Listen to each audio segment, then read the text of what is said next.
Well, May, an important month here. It is National Stroke Awareness Month. And if you or a loved one or are suffering symptoms of a stroke, you know every second counts. And to share more is Dr. Rodico De Lorenzo from the Cleveland Clinic and also Jamal Carr, who is a stroke survivor. Thank you both for being here with us. So many people have been touched, sadly, by stroke. I have in my immediate family, and this is something that needs to be talked about as much as we possibly can to understand symptoms and also prevention and treatment. So absolutely. I'm so glad you have both agreed to come in. Jamal, let's start with you. I am overwhelmed by your story. It's incredible, and I am so grateful to you to come here to Fox 8 and share this because I really feel like you can save lives. My pleasure. But you just suffered a stroke, and you were in, obviously, look at him, super healthy. You're independent, and you didn't think you would be at risk of a stroke whatsoever. Not at all. Tell us what happened in November last year. Well, I decided I had something to eat, and before I was eating, I picked up my phone to call my daughter. I wanted to FaceTime her before it got too late. So as I was FaceTiming her, I had coughed and a little food that came out on my face, and then a sharp pain went through my arm. So I'm like, oh, what's going on with that? So the phone clicked in, it was my daughter on FaceTime immediately. She said, Dad, what's wrong with you? Because I had the food on my face, I'm kind of neat, so she knew something was going on. Right. So I said, I was trying to say, why do you say that? Because what I have felt in my arm, I was trying to see what she had saw. So I said, let me stand up because I couldn't get my words out. So I stood up, I took a couple steps, and I hit the ground, boom. Wow. When I hit the ground, I was out. And she was in the background on the phone saying, Dad, come back to FaceTime, come back to FaceTime. And I heard her panicking. Immediately she called my other daughter, which is Jasmine, and told her what's going on, and they called 911. 911 came out and got me. Jasmine's here in studio. What a beautiful daughter. You have thank you. 4 children. Do you have grandchildren too? I do. I have a granddaughter and a grandson. Oh my goodness. And so much to live for, so much love. We're looking at your family and some pictures now. Look how cute. Beautiful family.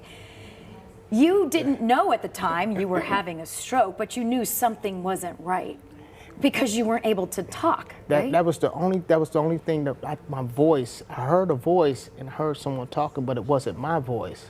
So I couldn't wrap my head around that, but I didn't have any pain. I work out, I'm healthy, so I never thought in a million years it was a stroke.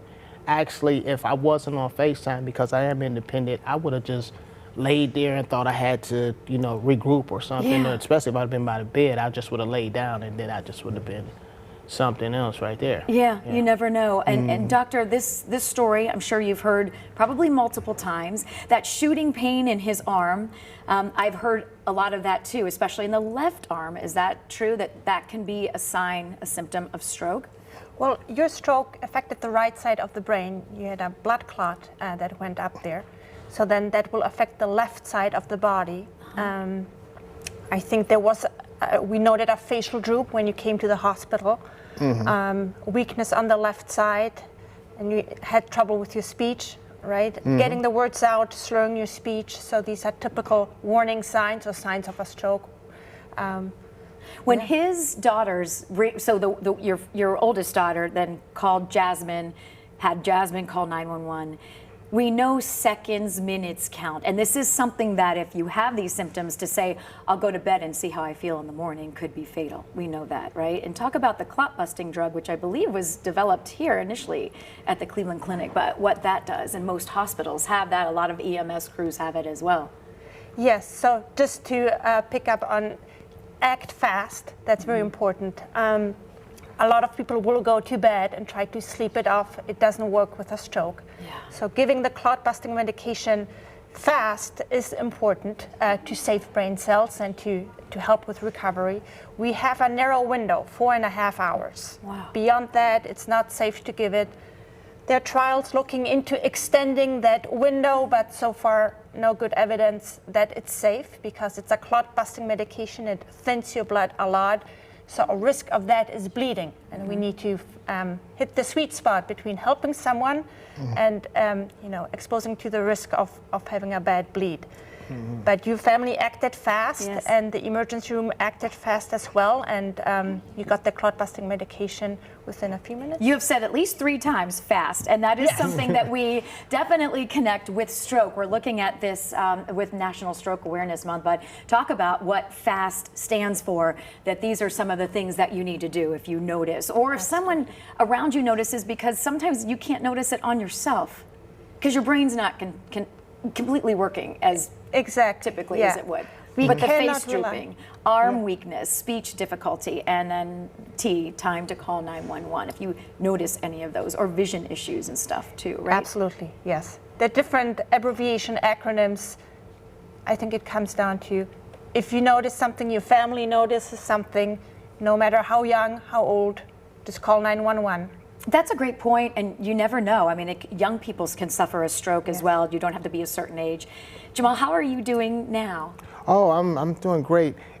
Recovery was a little tough beginning, like get used to being tired all the time Yeah. and things of that nature. But I have overcome that. I was having headaches. I have overcome that. I'm back in the gym working out, so I'm doing well. Now, your cholesterol was elevated, and at the time, you were just watching it. And of course, whenever a doctor tells you that, you kind of want to avoid medication. So you're like, oh, I'll work out more, or I'll watch my food intake.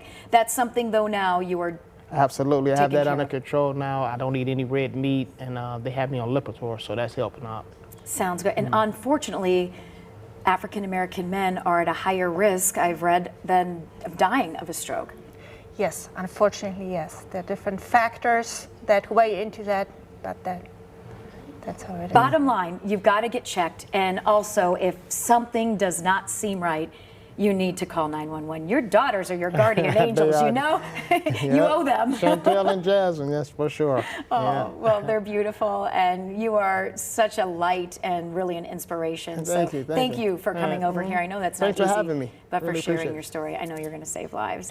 Again, May is National Stroke Awareness Month, so make sure you do some homework and research on prevention too, which is very important, treatment too, and those signs and symptoms. Doctor, thank you for being with us too. Thank you for having me. Wonderful neurologist here at the Cleveland Clinic.